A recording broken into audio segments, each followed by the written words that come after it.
இந்த மாதிரி ஒரு சாதாரண சேரை நடக்கவே முடியாத வயசானவங்க பயன்படுத்தக்கூடிய வீல் சேரை ரொம்பவே ஈஸியாக எப்படி மாற்றுறதுன்னு சொல்லி இந்த வீடியோவில் நம்ம பார்த்துடலாம். அதுக்கு ஃபஸ்ட்டு உங்கள் வீட்டில் இருக்கக்கூடிய இந்த மாதிரி சாதாரண ஸ்ட்ராங்கான சேர் ஒன்று எடுத்துக்கோங்க. அதுக்கப்புறம் இந்த மாதிரி ஒரு அட்டையை எடுத்து நீங்கள் வச்சிருக்கிற அந்த சேருக்கு கீழே போட்டுருங்க.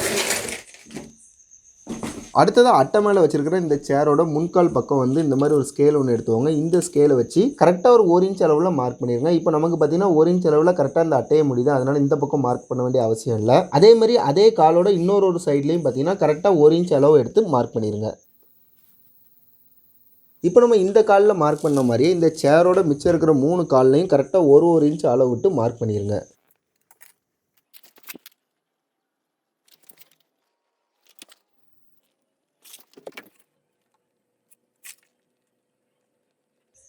இப்போ அடுத்தது அந்த சேரை தூர எடுத்துகிட்டு நாம் மார்க் பண்ணி வச்சுருக்கிற இந்த புள்ளிகளை ஒன்றோட ஒன்றா இணைச்சிருங்க.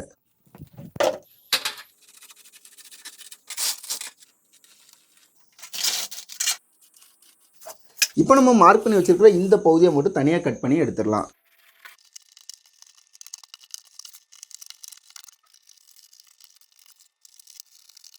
இப்போ நமக்கு தேவையான அளவு சூப்பராக நம்ம வெட்டி எடுத்துட்டோம். இப்போ அடுத்ததான் உங்கள் வீட்டில் இந்த மாதிரி பயன்படாத பலகை இருந்துச்சுன்னா அதை எடுத்துக்கோங்க. அப்படி இல்லாத பட்சத்தில் நம்ம ஏற்கனவே கட் பண்ணி வச்சிருக்கிற இந்த அட்டையை மரக்கடையில் கொண்டு போய் கொடுத்தீங்கன்னா இதே அளவுக்கு பலகையை சூப்பராக அவங்க கட் பண்ணி கொடுத்துருவாங்க. அடுத்ததான் இந்த அட்டையோட அளவுக்கு நம்மகிட்ட இருக்கிற இந்த பலகையை மார்க் பண்ணி கட் பண்ணி எடுத்துக்கலாம்.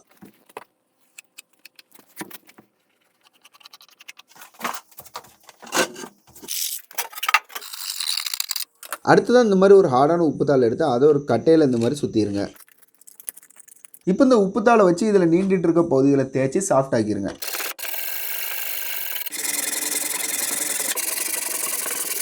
இப்போ நீங்கள் பார்த்தாலே தெரியும் அந்த சொரசொரப்பான பகுதி எல்லாத்தையும் நம்ம சூப்பராக உப்புத்தாளை வச்சு தேய்ச்சி சாஃப்டாக ஆக்கிட்டோம். அடுத்ததான் இந்த மாதிரி நம்ம அளவெடுத்து கட் பண்ணி வச்சுருக்கிற இந்த பலகையை தலைகீழ வச்சுருங்க.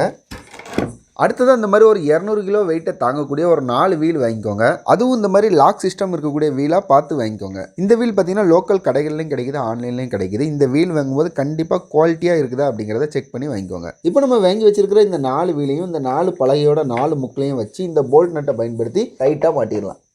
இப்போ நம்ம போல்ட் மாட்டக்கூடிய இந்த பகுதியை 4 வீல்லையும் மார்க் பண்ணிடலாம். அடுத்ததாக நம்ம மார்க் பண்ணி வச்சுருக்கிற இந்த பகுதிகளில் ஓட்டை போடுறதுக்காக இந்த மாதிரி முனி பகுதியில் ஊச்சா இருக்கக்கூடிய ஸ்க்ரூ ஒன்று எடுத்துவாங்க. அந்த ஸ்க்ரூவை நம்ம மார்க் பண்ணி வச்சுருக்கிற பகுதிக்கு மேலே வச்சுட்டு இந்த மாதிரி ஏதாச்சும் வெயிட்டை வச்சு கொஞ்சம் அடிச்சிருங்க. இந்த மாதிரி கொஞ்சமாக அடிச்சுட்டு ஸ்க்ரூவை இந்த மாதிரி பிடிச்சிட்டு மேலே ஸ்க்ரூ டிரைவர் வச்சு திருக்கினாலே போதும், ஓட்டை தன்னால் விழுந்துடும்.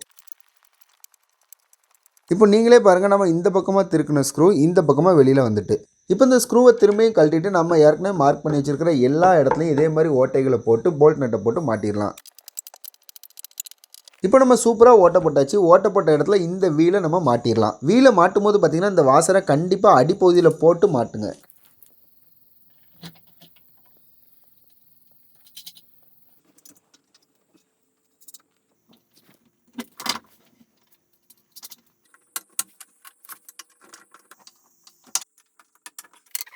இப்போ நம்ம இந்த 4 வீலையும் அருமையாக மாட்டியாச்சு. இனி இந்த வீல் கீழே இருக்கிற மாதிரி வச்சிடலாம். இப்போ அடுத்ததான் நம்ம இந்த சேரை எடுத்து நம்ம ரெடி பண்ணி வச்சுருக்க இந்த செட்டப் மேலே வச்சிடலாம். அடுத்ததான் இந்த சேர் நகராமல் இருக்கிறதுக்காக இந்த சேரோட காலில் இந்த மாதிரி ஒரு ஸ்க்ரூவும் ஒரு வாசரையும் போட்டு டைட் வச்சிடலாம். இப்போ இந்த காலில் ஸ்ட்ராங்காக ஸ்க்ரூ போட்டு முறுக்கின மாதிரி மிச்சம் இருக்கிற 3 கால்லையும் ஸ்ட்ராங்காக ஸ்க்ரூ போட்டு முறுக்கியாச்சு. இப்போ நம்ம சூப்பராக ரெடி பண்ணி வச்சிருக்கிற இந்த வீல் சேரை ஒரு ஆட்டோக்காரன அவருடைய சொந்த முயற்சியால் மக்களோட சப்போர்ட்டாலையும் நடத்துகிற இந்த அன்னை தெரேசா ஆதரவு வச்ச ஒரு இல்லத்துக்கு நம்ம வழங்க போகிறோம். எல்லாருக்கும் வணக்கம். நான் அந்தோணி பாக்கியராஜ், ஆட்டோ டிரைவரு.